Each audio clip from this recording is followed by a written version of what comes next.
Different Budgeting Methods by James Fisher. Introduction. There are many different budgeting methods, and each one works differently depending on a person's income, expenses, and financial goals. Some methods focus on tracking every dollar spent, while others provide more flexibility by dividing expenses into broad categories. Finding the right budgeting method is important because it makes it easier to stick to a financial plan and achieve long-term goals. Budgeting can seem overwhelming at first, especially for those who have never tracked their spending before. However, with practice and the right method, it becomes easier to manage money without stress. Chapter 1. The 50-30-20 Budget. The 50-30-20 budget is a simple and effective way to manage money by dividing income into three main categories. 50% of income is allocated to needs, which include essential expenses like rent, groceries, utilities, and transportation. 30% is set aside for wants, which cover non-essential items, such as entertainment, dining out, and hobbies. The remaining 20% goes towards savings or paying off debt, helping to build financial security and prepare for future goals. This method is easy to follow and provides a balanced approach to spending and saving without the need to track every single expense in detail. For example, if someone earns $3,000 per month, they would allocate $1,500 to needs, $900 to wants, and $600 to savings or debt repayment. This structure helps ensure that essential bills are covered first, while still allowing room for enjoyable activities and future planning. A person using this budget might spend their needs portion on rent, utilities, and groceries, while using the wants portion for dining out, streaming services, or a gym membership. The savings portion could be used to build an emergency fund, contribute to retirement, or pay down credit card debt. One of the main benefits of the 50-30-20 budget is its flexibility. It provides a clear guideline for spending without being too restrictive. It allows people to enjoy their money while still making progress toward financial goals. For example, someone who loves traveling might allocate their wants portion toward planning vacations, while someone who enjoys dining out might choose to spend more on restaurants. The savings portion can also be adjusted based on personal goals, such as saving for a down payment on a house or paying off student loans faster. However, this budget may not work for everyone, especially those with lower incomes or high living costs.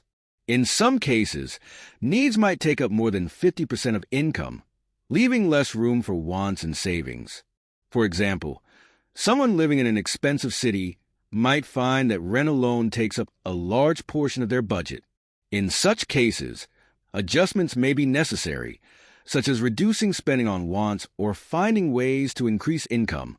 Despite these challenges, the 50-30-20 budget provides a solid foundation for managing money and can be adapted to fit different situations. The simplicity of this budget makes it ideal for beginners who are just starting to take control of their finances. It does not require detailed tracking of every expense, which can make it easier to follow and maintain over time. Many budgeting apps and tools are available that automatically categorize spending into needs, wants, and savings, making it even easier to stick to this budget. By regularly reviewing their spending, people can make adjustments as needed and ensure they stay on track with their financial goals. One common challenge with this budget is distinguishing between needs and wants. Some expenses, such as a phone bill or a car payment, may seem like needs but could have more affordable alternatives. For example, switching to a lower-cost phone plan or driving a more affordable car can help reduce the needs portion and free up more money for savings or enjoyment. It's important to be honest about what expenses are truly necessary and where adjustments can be made. A person following this budget might start by listing their essential expenses first, ensuring they are covered before allocating money to wants. For example, someone earning $4,000 per month might first allocate $2,000 to needs such as rent, utilities, groceries, and insurance. Then, they can decide how to use their $1,200 for wants, such as going to concerts or buying new clothes. Finally, they would set aside $800 for savings or debt repayment. This structured approach helps people avoid overspending in one area while neglecting others. The 50-30-20 budget works well for people who prefer a straightforward method that allows for flexibility and enjoyment. It helps avoid the feeling of being too restricted while still encouraging responsible financial habits.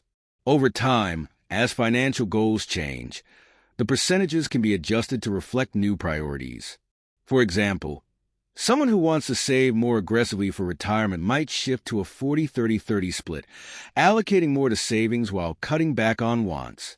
Overall, the 50-30-20 budget is a practical and effective way to manage money by ensuring that essential expenses are covered, savings goals are met, and there is still room to enjoy life.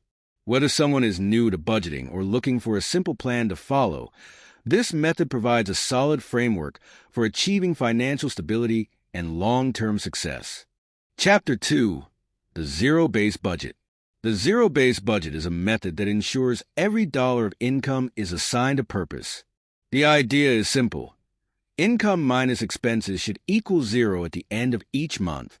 This does not mean spending every dollar, but rather allocating it wisely between expenses, savings, and debt repayment. Every dollar is given a job, so nothing is left unaccounted for. This method helps people become more intentional with their money and avoid wasteful spending. It requires detailed planning and tracking to make sure all financial goals are met. For example, if someone earns $4,000 a month, they would allocate every dollar until nothing is left unplanned. They might assign $1,500 to rent, $500 to groceries, $200 to utilities, $300 to transportation, $500 to savings, $400 to debt repayment, and $600 to other expenses like entertainment, clothing, and dining out. If there is any leftover money, it must be assigned to a category, such as savings or an emergency fund to reach zero. This ensures that no money is spent impulsively and that every expense is intentional. A key benefit of the zero-based budget is its ability to provide a clear picture of where money is going. Many people are surprised when they track their expenses and realize how much they spend on non-essential items. This method forces a closer look at spending habits and makes it easier to identify areas where adjustments can be made. For instance, someone might notice they are spending too much on takeout and decide to cook at home more often. Over time, these small changes can lead to big savings and better financial health. One of the challenges of the zero-based budget is that it requires consistent tracking and planning. Unlike more flexible budgeting methods, this approach demands regular attention to ensure that every dollar is accounted for. Some people find it time-consuming at first, but with practice, it becomes easier to manage. Using budgeting tools or apps can simplify the process by automatically categorizing expenses and showing how much money is left in each category. Another important aspect of this budget is adjusting it each month based on changing needs. Expenses can vary from month to month, such as during the holiday season when gift spending increases, or when unexpected expenses arise, such as car repairs. A person following this budget should review their spending at the beginning of each month and make necessary adjustments to ensure they stay on track. For example, if a person needs to pay for a medical bill one month, they might allocate less money to entertainment to balance the budget. The zero-based budget works well for people who have specific financial goals, such as paying off debt, saving for a down payment on a house, or building an emergency fund. By assigning every dollar a purpose, it becomes easier to stay disciplined and focused on those goals. For example, someone trying to pay off credit card debt might prioritize debt repayment over discretionary spending and allocate extra funds toward reducing their balance faster. This approach helps prevent unnecessary spending and encourages smarter financial decisions. For families, the zero-based budget can help create better communication about money. When every dollar is allocated with a clear purpose, it becomes easier for couples or family members to agree on spending priorities. For example, a family might decide to cut back on vacations for a year to save for a child's education fund. This budget encourages teamwork and financial transparency, leading to better financial stability in the household. One way to make the zero-based budget easier to follow is to break down expenses into categories such as fixed costs, variable expenses, and financial goals. Fixed costs include rent, insurance, and loan payments that remain the same each month. Variable expenses include groceries, transportation, and entertainment, which can change from month to month. Financial goals include savings, investments, and debt repayment. Allocating money to each category makes it easier to see where adjustments can be made. For instance, a person earning $3,500 a month might start by allocating $1,200 to rent, $150 to utilities, $400 to groceries, and $300 to transportation. They could then budget $800 for savings and debt repayment and $650 for other expenses such as dining out and hobbies. If they realize they are overspending in a certain area, they can reassign funds to stay within their budget without going into debt. While this budgeting method requires discipline, it provides a high level of control over finances. People who struggle with impulse spending often find that zero-based budgeting helps them stay focused and avoid unnecessary purchases. Knowing exactly where their money is going gives them confidence and peace of mind. Overall, the zero-based budget is an effective method for those who want to take full control of their money and ensure that every dollar is used wisely. It helps prevent overspending, encourages better financial habits, and provides a clear plan for reaching financial goals. With dedication and regular tracking, this budgeting method can lead to long-term financial success. Chapter 3. The Envelope System. The envelope system is a hands-on budgeting method that helps people control their spending by using cash. In this system, individuals divide their money into different envelopes, each labeled with a specific spending category.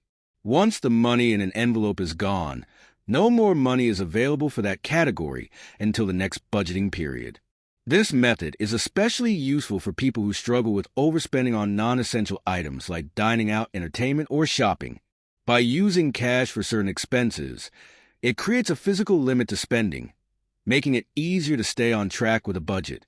For example, someone might create envelopes for categories like groceries, transportation, entertainment, and personal spending. They would then put a set amount of cash in each envelope at the beginning of the month. If they budgeted $300 for groceries, they would put $300 in the grocery envelope. If they spent $50 at the store, they would remove $50 from the grocery envelope, leaving only $250. Once the envelope is empty, they can't spend any more money in that category until the next month. This helps people stay disciplined by creating a clear boundary for each spending area. One of the main benefits of the envelope system is that it forces individuals to live within their means. It's easy to overspend when using credit cards or digital payments because the money doesn't feel as real. With cash, the physical act of handing over money makes the spending process feel more tangible, helping people be more mindful of their purchases.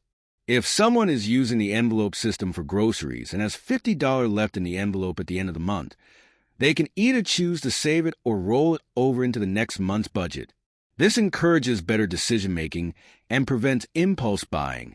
This method also helps with prioritization. By creating separate envelopes for each category, individuals can allocate money to their most important needs first. For example, they may choose to put the largest amount of money in their rent or mortgage envelope to ensure that this essential expense is always covered. Then, they can budget smaller amounts for wants, such as entertainment or dining out. This can prevent the temptation to spend more on non-essentials while neglecting important expenses. However, the envelope system does have some limitations. For one, it requires using cash for all expenses in the designated categories, which may not be convenient for everyone.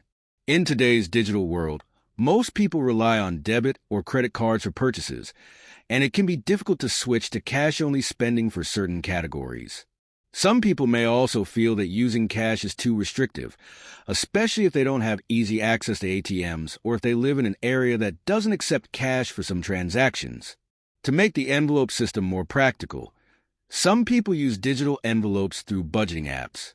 These apps allow individuals to create categories for their expenses and track spending digitally, without using physical cash.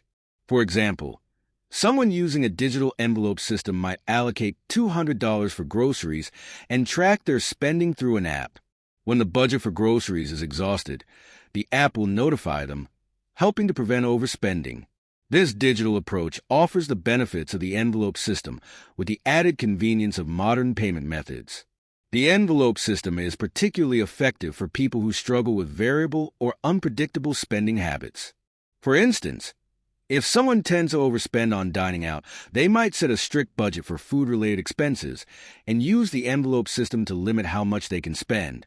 By using cash for this category, they can feel more in control and avoid running up credit card bills. Another advantage of the envelope system is that it can help people save money. Since each envelope is dedicated to a specific spending category, any leftover money at the end of the month can be saved or rolled over into the next month's budget. For example, if someone has $50 left in their entertainment envelope by the end of the month, they could choose to put that $50 into savings or use it to pay off debt. This encourages individuals to think about the long-term benefits of saving rather than just spending what's available. One important consideration when using the envelope system is that it may require some upfront planning. For example, a person might need to determine which categories of their spending are most important and decide how much money to allocate to each envelope. This can take some time, especially for those who have never tracked their spending before. However, once the system is set up, it becomes much easier to manage. The envelope system works best for people who are highly motivated to stick to a budget and are willing to take the time to plan their spending carefully. It can be a great tool for families or individuals who want to cut back on discretionary spending and ensure that they are only spending what they plan for.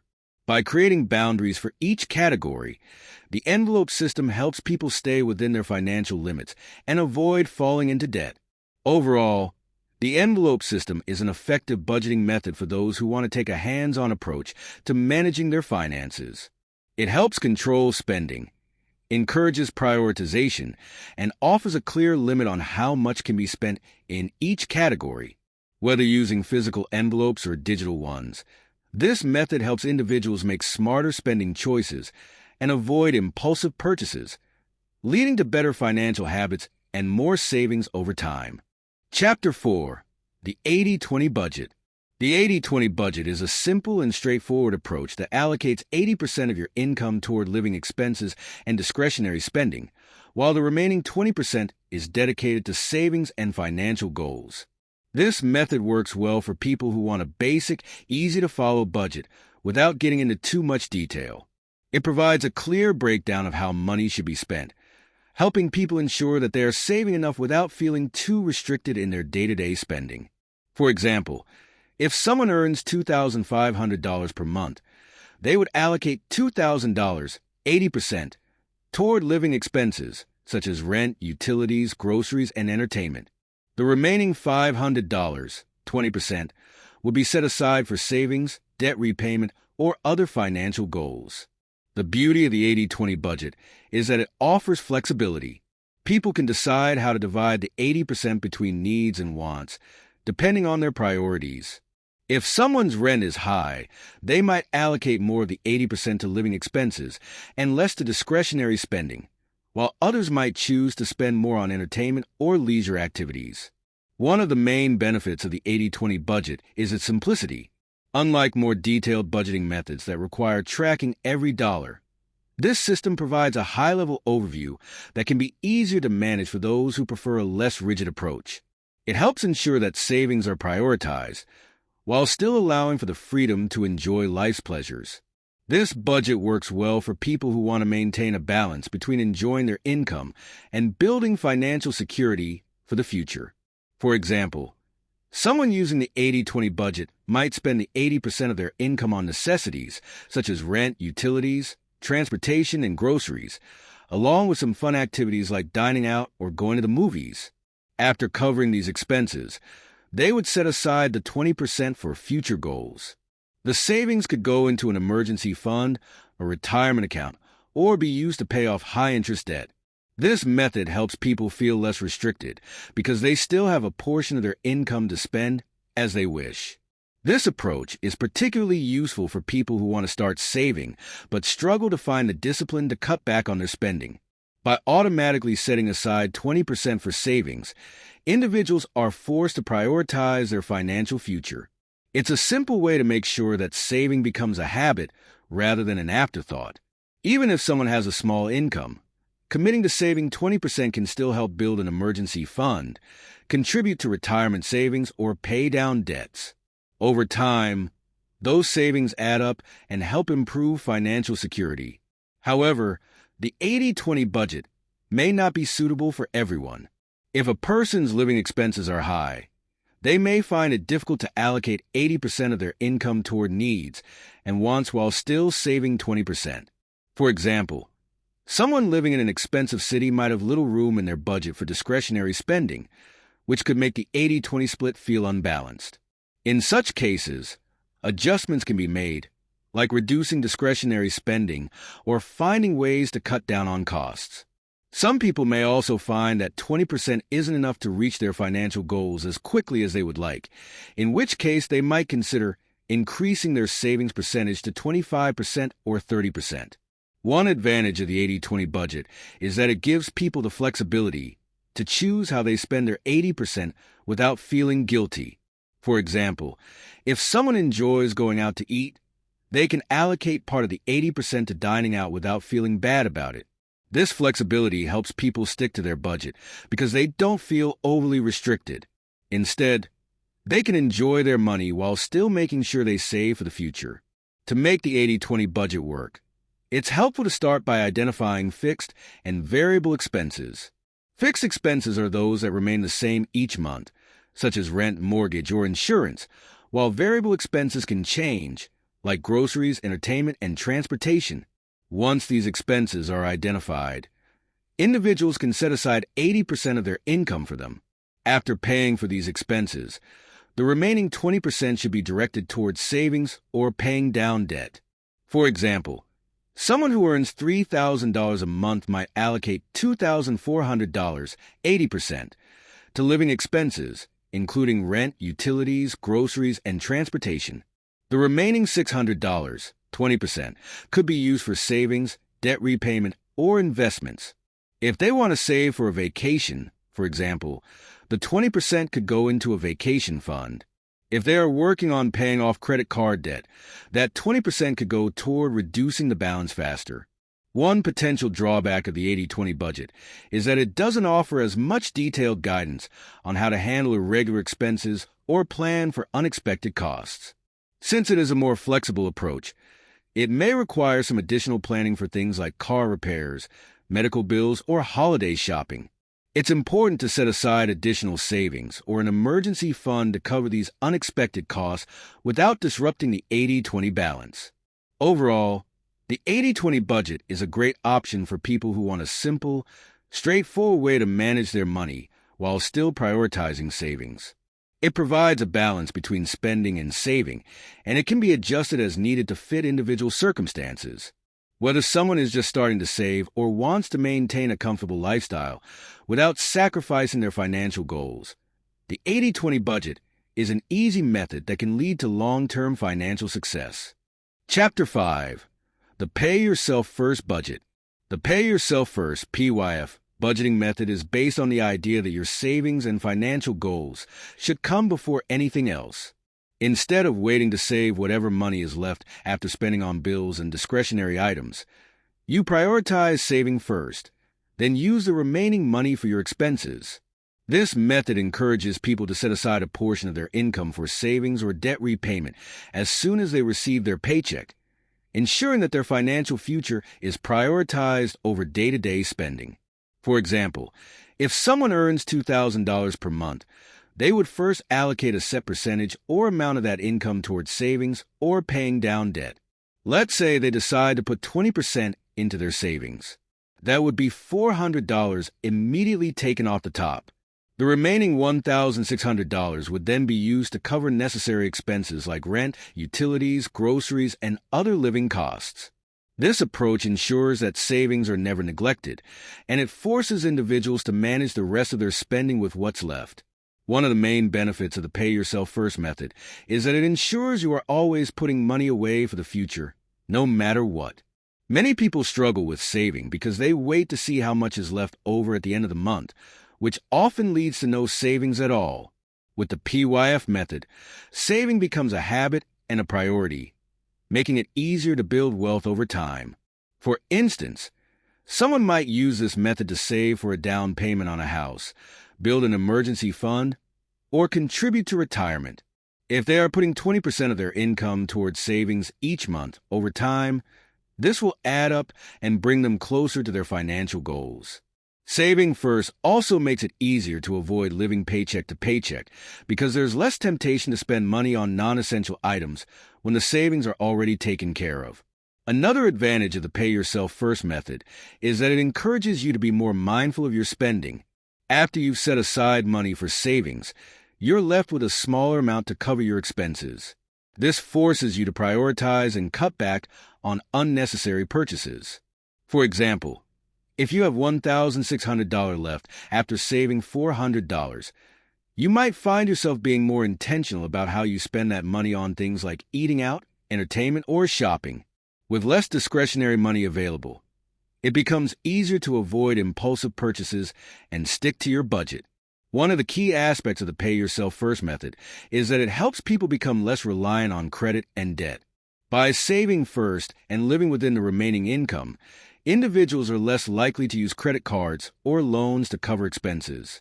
This can help reduce high-interest debt and prevent financial stress in the future. If someone saves 20% of their income each month, they can use that savings to pay off debt faster or build an emergency fund to cover unexpected expenses, rather than relying on credit cards when an emergency arises. The Pay Yourself First method also works well for people with irregular incomes. If someone works as a freelancer or has a job with variable pay, they can still use this budgeting method by setting aside a fixed percentage of whatever they earn each month. For example, if a freelancer earns $2,500 one month and $3,200 the next, they would still allocate 20% of each paycheck towards savings or debt repayment. The amount saved may vary depending on how much they earn, but the key is to prioritize savings no matter what. However, there are some challenges to the Pay Yourself First method. For individuals with high fixed expenses or low incomes, it may be difficult to save a significant portion of their income, especially if they are struggling to make ends meet. In such cases, it may be necessary to adjust the percentage of income saved. For example, someone could start by saving 5% or 10% and gradually increase that amount over time as their financial situation improves. The important thing is to start saving first, no matter how small the amount may be. Another challenge is that the Pay Yourself First method requires discipline and budgeting skills. Once you've set aside money for savings, the remaining amount may feel tight, especially if you have large expenses or unpredictable costs. However, by being mindful of your spending and cutting back on non-essential items, you can make the most of the remaining money and avoid financial strain. Some people find it helpful to track their expenses closely to ensure they are staying within their budget. To make the Pay Yourself First method work, it's essential to set clear financial goals and decide how much of your income you want to save each month. This could be for short-term goals like an emergency fund or long-term goals like retirement. By setting specific, measurable targets, you can stay motivated and focused on building your savings. For example, if you want to save for a vacation in a year, you might decide to set aside $100 per month toward that goal. If you're working on paying down debt, you might decide to allocate 20% of your income to debt repayment until it's gone. The Pay Yourself First method also works well when combined with automatic savings. Setting up automatic transfers to a savings or investment account ensures that the money is taken out of your paycheck before you have the chance to spend it. This can be a great way to make saving effortless, as you don't have to think about it each month. It's an effective way to ensure you stay on track with your savings goals, even if you're busy or tempted to spend. For instance, someone might set up an automatic transfer of 20% of their income into a separate savings account or retirement fund each time they are paid. This way, they don't even have to manually allocate the money. It's already taken care of. This automatic process helps prevent procrastination and makes saving a routine part of life. In conclusion, the Pay Yourself First method is an effective way to prioritize savings and financial goals. By saving first and then using the remaining money for expenses, individuals can build wealth, reduce debt, and avoid financial stress. While it may be challenging for those with high expenses or irregular incomes, starting with small savings goals and gradually increasing the amount saved can help make this method more manageable. By being disciplined and intentional with their money, people can achieve financial security and reach their long-term goals. Chapter 6. Value-Based Budgeting. Value-based budgeting is an approach that prioritizes spending based on what truly matters to you. Instead of categorizing your expenses as needs, wants, or savings, this method encourages you to align your spending with your personal values and long-term goals. It's a more intentional way of managing money that allows you to focus on what brings you the most satisfaction and fulfillment, while cutting out unnecessary spending on things that don't contribute to your overall happiness or well-being. The concept behind value-based budgeting is simple. Every dollar you spend should reflect your priorities, whether they are related to health, family, career, personal development, or other areas that matter to you. The idea is to evaluate your purchases and spending habits to ensure that they're serving your greater purpose. It's not just about cutting back on wants, but about focusing your resources on things that align with your values and goals. For example, imagine you value travel and experiences over material items. If you find yourself frequently spending money on things like clothing, gadgets, or eating out, you might reevaluate those expenses and shift the money you would have spent on those things towards saving for a trip or travel experiences. The goal is to spend money on what you truly value and get rid of habits that don't serve your purpose. The first step in value-based budgeting is identifying what matters most to you. This might take some self-reflection. Ask yourself questions like, what do I care most about in life? What activities or experiences bring me the most joy or fulfillment? Is there something I've always wanted to do or achieve, but haven't because of how I've been spending my money? For example, if you value health and fitness, you might decide to allocate more money toward a gym membership, healthy food, or wellness activities like yoga or meditation. If your family is your priority, you might choose to spend on experiences that strengthen your bond, like family vacations or weekend outings. Once you've identified your values, the next step is to allocate your money toward them.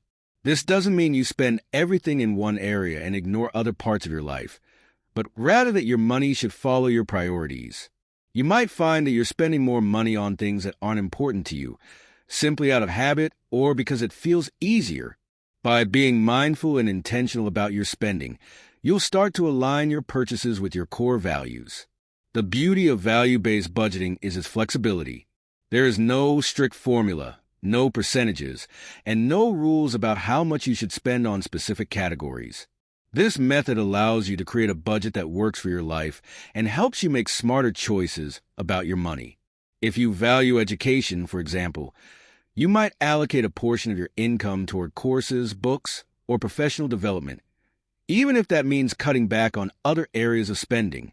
One potential challenge of value-based budgeting is that it requires consistent reflection and evaluation. Your values might change over time, and so should your budget. For instance, if your focus shifts from career development to saving for a home, your spending priorities will naturally evolve. Value-based budgeting encourages ongoing check-ins with yourself, making sure that your spending is still aligned with what matters most to you. A practical example of this method is a family who values experiences and connection. Instead of spending a significant portion of their income on luxury items or entertainment that doesn't bring them closer, they decide to focus on family trips, dinners at home, and creating memories together. By shifting their priorities, they might reduce spending on impulse buys and put those funds towards shared experiences that will bring them lasting happiness. For another example, consider someone who is passionate about sustainability. They might allocate money toward eco-friendly products, organic food, and environmentally conscious brands. This kind of budgeting is not about sacrificing quality or needs, but rather about making choices that reflect their personal values and the impact they want to have on the world. Value-based budgeting helps bring more meaning to the way you manage your money. It ensures that your financial decisions are not just about limiting your spending or saving for the future, but about living a life that feels aligned with your core beliefs. By making intentional choices about where your money goes, you can create a more fulfilling, purposeful financial life that matches your true priorities. Value-based budgeting isn't a restrictive or one-size-fits-all approach.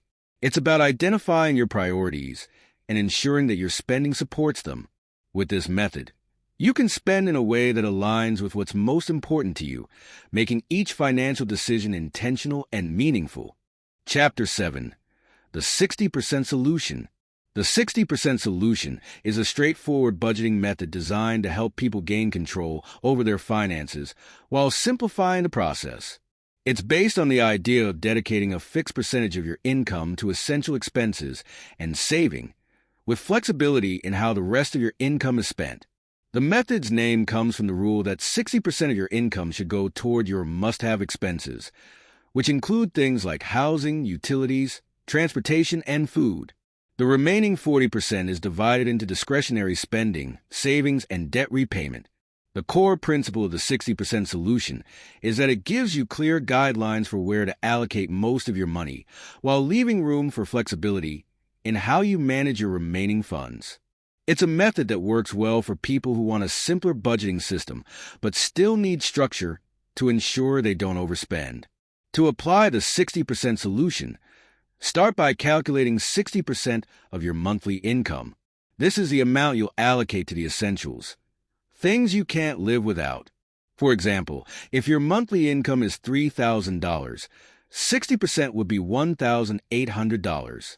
This $1,800 should cover your non-negotiable living expenses. These typically include rent or mortgage payments, utilities, transportation costs, insurance premiums, and essential groceries. It's important to be realistic about what counts as an essential expense and not to stretch it too thin. The goal is to make sure you cover all the basic needs necessary to maintain your lifestyle. Once you allocated 60% to essentials, the remaining 40% is for everything else. You can decide how to divide this remaining money based on your priorities. Typically, people use this portion to cover discretionary spending, such as entertainment, eating out, hobbies, and other non-essential purchases. However, a significant portion of this 40% should be dedicated to savings and paying down any existing debt. You might allocate, for example, 20% of your income towards savings and debt, leaving 20% for fun and leisure activities. The beauty of the 60% Solution is its flexibility. How you split the remaining 40% is entirely up to you and what fits your current financial goals.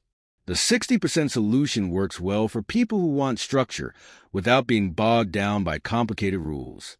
It's easier to stick with because it focuses on broad categories instead of the minute details of every single transaction.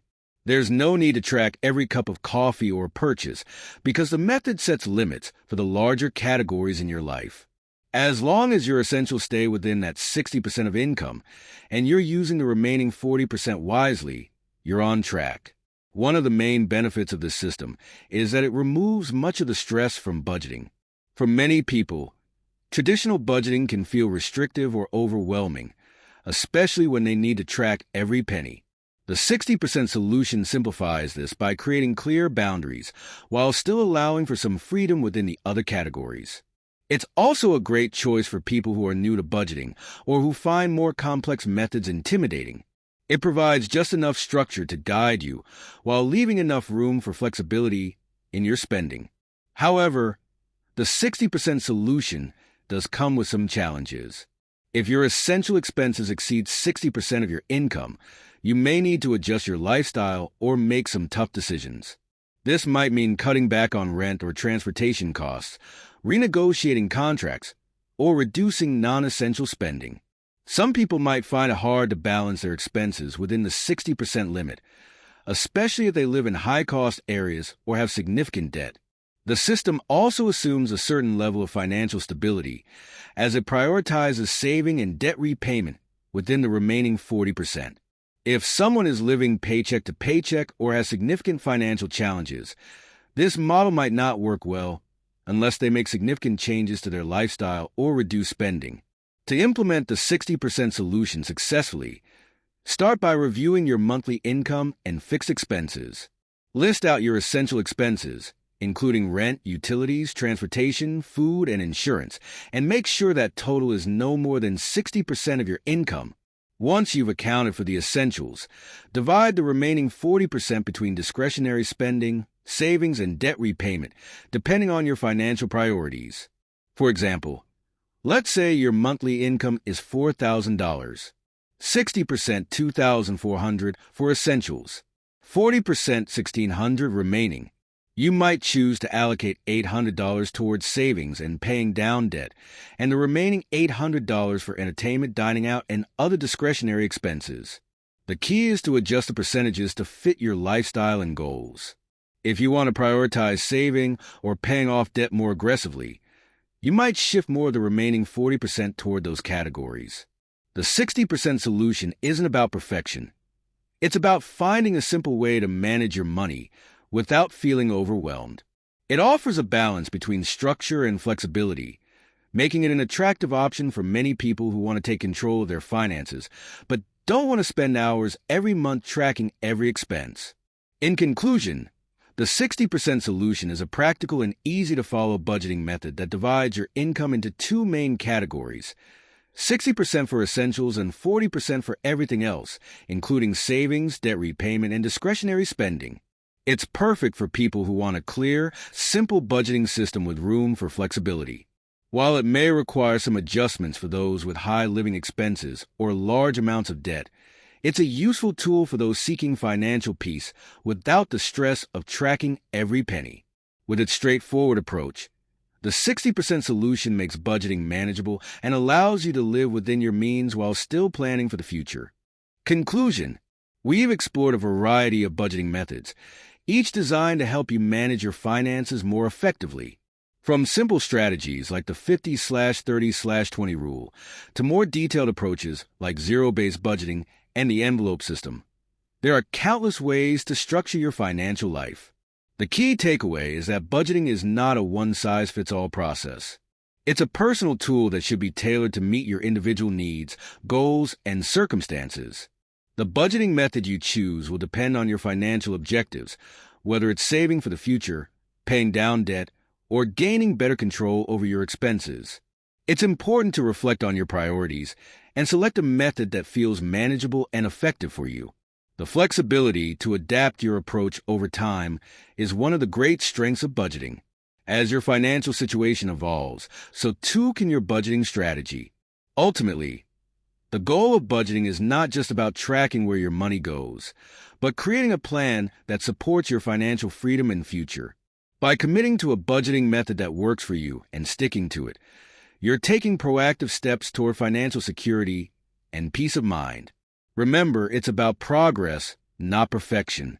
Small, consistent steps can lead to significant financial improvements over time.